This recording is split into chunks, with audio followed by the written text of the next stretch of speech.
Masakit pa sa hiwalayan ng magjowa ang pamamaalam ni Caitlyn Viray sa Chocomocho Flying Titans.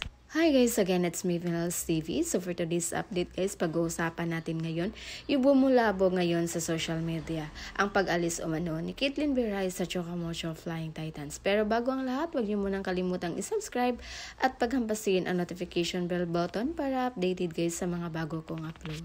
So ayun nga guys, unang sakit na maranasan ng mga CMFT fans ay ang lefty spiker ng CMFT na si Caitlyn Viray dahil confirm na aalis na ito sa koponan. Wala pa namang full details about sa kanyang pag-alis kung ito ay lilipat ba ng ibang koponan or magpapahinga na sa volleyball. Dismayado man ang mga fans ng CMFT sa balitang aalis nga si Caitlyn Viray sa koponan, pero iisa ang sinabi nila.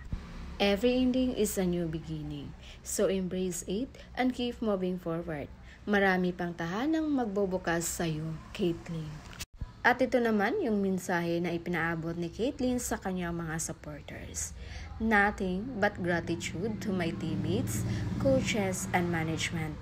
To everyone who believed and supported my journey as a Titan, thank you so much. On to the next.